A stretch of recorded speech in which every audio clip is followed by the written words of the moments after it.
بسم الله الرحمن الرحیم. السلام علیکم و رحمت الله و برکاته. برادران و خواهران اسلامی، امیدوار هستم که جور و صحتمند باشید. که به درس امروز خود آغاز میکنیم که حل تمارین است که تمرین اول را ما شما انشاءالله حل میکنیم. اقرأ واکتب، بخوان و بنویس. الطبيب الجديد هي في المستشفى والطبيب القديم في المستوصف. دکتری نو در شفاخانه است و دکتری قدیم در مستوصف هم خوانده میشه، مستوصف هم که در کلینیک است. القلم المكسور على المكتب، قلم شکسته شده على المكتب بالای میز است. المروحة الجديدة في الغرفة الكبيرة، یعنی بادپکه جدید در اتاق بزرگ است. اللغة العربية سهلة، زبان عربی آسان است. الولد الطويل، بچه بزرگ یعنی دراز.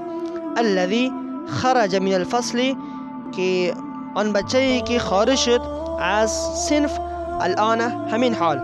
طالب من الهند، او شاگردی از هند است. و به همین طور انتقال به صفحه بعدی میکنیم. انا فی المدرسه الثانویه، ما در مدرسه لیسه هستم، ثانویه.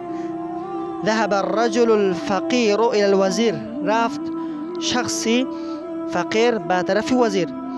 جلس الطالب الجدید خلف حامد، نشست طالب جدید در عقب حامد. السكين الكبير حاد جدا، چاقوی بزرگ بسیار تیز است. جدا بسیار، حاد تیز میگه. من هذا الولد الصغير، اون بچه خرد کی است؟ هو ابن المدرس الجدید. ببینن حمزه رو دایجا نمیخوانیم شما، هو ابن نمیخوانیم، هو ابن المدرس الجدید، و بچه استادی نو است. تمرینی بعدی. املأ في الفراغ فيما يلي بالنعت الذي بين قوسين بعد تحلیته بال عند اللزوم. میگه پر کن جای خالی را با صفتی که در مابین این جای خالی که است، میگه در اینجا پر کنین. میگه اگر لازم باشه، در غیر او ضرور نیست که صفت بزنیم با الف لام. مثلا این المدرس، ببینین جدید. این المدرس الجدید میخوانیم. این المدرس الجدید. التاجر الكبير في السوق، التاجر الكبير في السوق. الف لام. انا طالب قدیم، طالب القدیم نمیخوانیم. انا طالب قدیم، ما شاگردی قدیم هستم. جلس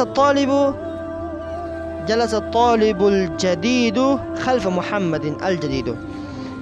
من الولد الذي خرج الآن من الفصل؟ من الولد الطويل؟ ألف لام. الطويل خرج الآن من الفصل. عمار ولد قصير بدون ألف لام. فيصل طبيب شهير. لمن هذا السرير المكسور؟ لمن هذا السرير المكسور؟ ألف لام. هذا قلم مكسور. أين السكين؟ أين السكين الحاد؟ أين السكين الحاد؟ أين السكين الحاد؟ و میتونین که شما را در کتابچه های خود که کار خانگی است نوشته کنین، بسیار خوب میشود. انتقال به صفحه بعدی میکنیم. لمن هذه السيارة جميلة؟ سيارة الجميلة. لمن هذه السيارة الجميلة؟ اقرأ تمرين بعدي. الطالب الذي خرج من الفصل الآن من اندونيسيا، طالبی که همین حال خارج شده از صنف و اندونزیا است. الكتاب الذي على المكتب المدرس، کتابی که بالای مکتب میز است از مدرس است. لمن هذا القلم الجميل الذي على المكتب، قلمی جدید جمیل، الجمیل، این قلمی زیبا از کی است بالای میز. البيت الكبير الذي في ذلك الشارع الوزير، خانه ای که بزرگ است ده همین سرک است، شارع. للوزیر از وزیر است. السرير الذي في غرفة خالد مكسور، چپرکتی که در اتاق خالد است مکسور شکسته است.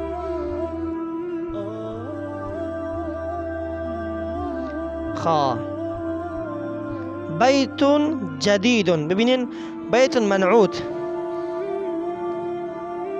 جدید نعت، موصوف صفات، موصوف صفات با معنای دیگر.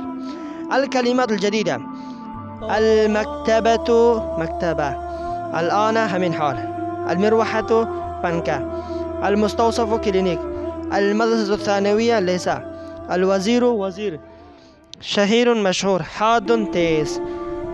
إن شاء الله بعد درسي بعدي خود بعد درسي بعدي إن شاء الله عن قريب آغاز میکنیم. وبالله التوفيق، والسلام عليكم ورحمة الله وبركاته.